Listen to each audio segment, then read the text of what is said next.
Not only is China the leader in manufacturing renewable energy products, but it's also the leader around the globe in renewable energy infrastructure inside of China. Not only do they have a ton of wind turbines, not windmills, right? But they're also experimenting with new ways of developing wind turbines, like this new Zeppelin thing. I don't know if you guys saw this. Photos capture the breathtaking scale of China's wind and solar build out. This is a major wind farm, but it's not just windmills either. It's not just wind turbines either. They're also experimenting with new technology. Here's another article. There it is. China's building 2/3 of the world's wind and solar projects. Country on track to reach 1,200 gigawatts of installed wind and solar capacity by end of 2024, 6 years ahead of Beijing's target. Almost 2/3 of global wind and solar projects under construction are in China. Solar and wind power projects under construction by gigawatts. So yeah, they are massively ahead. And not only that, but they're now doing this insane thing that I saw that's like, that literally feels like it just feels like something out of Cyberpunk. World's most powerful flying wind turbine launched in Western China. This is a gigantic gliding power bank that could help communities cut off from the grid during blackouts and cement China's leading role in green energy. I don't know how safe this is. When I see Zeppelins, I get fearful, but that is what they are doing. The world's first megawatt class high altitude wind power system for urban use, the S2000 SAWES, has successfully completed a test flight in Yibin, southwest China's Sichuan province on January 5th. After a 30-minute ascent to 2,000 meters, it generated 385 kilowatt hours of electricity and completed grid-connected power generation. 1 hour of operation can generate enough electricity to fully... Anyway, here it is. This is what it looks like. It's insane, okay? 1 hour operation can generate enough electricity to fully charge approximately 30 top-spec electric vehicles from zero. It's meant to be rapidly deployed to natural disasters to restore areas' basic power. Yeah. When I look at this stuff, I understand how people must have felt when, you know, I understand how the horse, buggy, and carriage industry must have felt when, like, cars were being mass-produced, right? The assembly line kicks in, there's cars, it's becoming increasingly cheaper or more affordable to own a car. And while that is happening, this new frontier is unfolding in front of your eyes, you're still maintaining the old guard where you're like, no, you don't understand. This is a profitable industry. Horses are much better. Horses are much better than cars, dude. You're so dumb. Don't move into the car stuff. What do you mean an automobile? It's a dangerous thing. It's scary. It's weird. Horses are much less likely to trample you to death. It's just a fad. It'll go away. Let's just focus on horses. And it's interesting because, like, we are connected to one another more than ever before with the internet, and yet we still have this kind of mentality.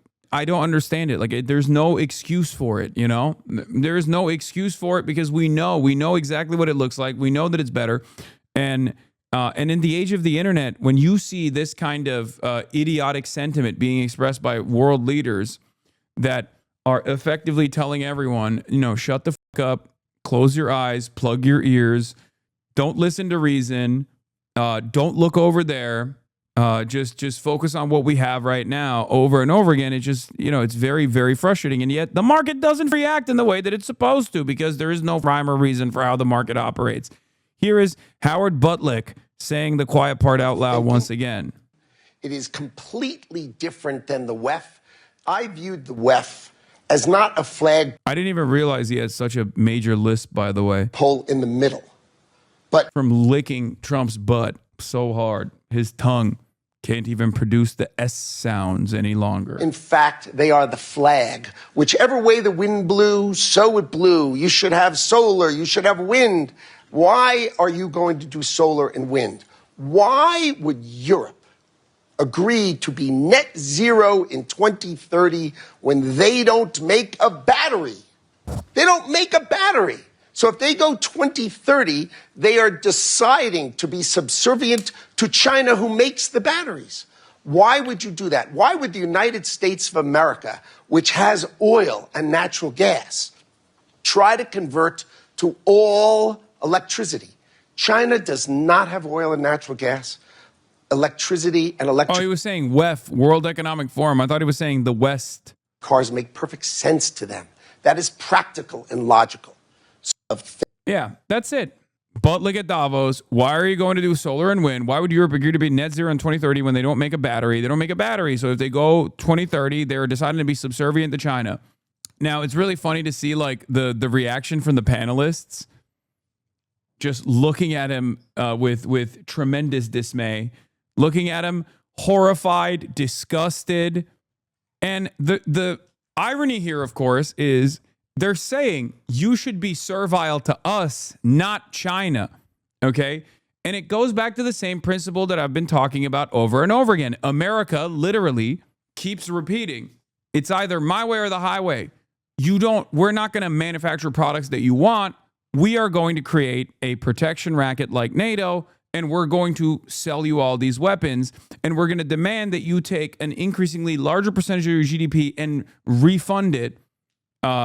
Take an increasingly larger percentage of your GDP and purchase more of our weapons. Right? You can do with those weapons whatever you want. You can give it to Ukraine if you want. You can use it personally if you want. But like you're going to take our weapons, because that's one of the only industries that we have in the country.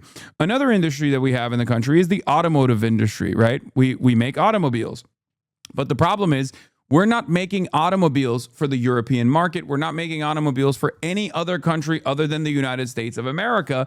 And in the United States of America, we're making those cars ginormous. We're making those vehicles as large as we physically possibly can make them. We're making them gas guzzlers.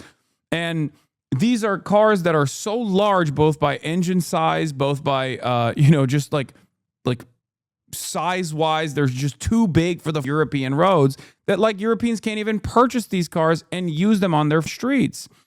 And it doesn't matter.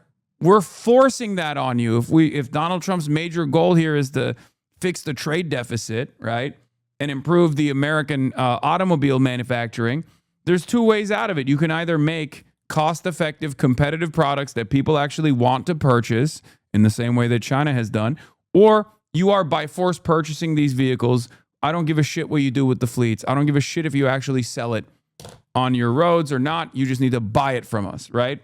That's what we're doing here with the energy situation as well. We keep telling Europe over and over again, no, you don't understand. Do not move in the renewable sector, because every move that you make, every initiative that you take that is focusing on renewables, improving your electricity grid, trying to make sure that your electricity grid is powered by renewable energies, is actually beneficial to China. You must keep petrodollar on top, even if it's killing you, even if it's killing the planet. It doesn't matter. That is woke and gay. Do not actually move towards renewables.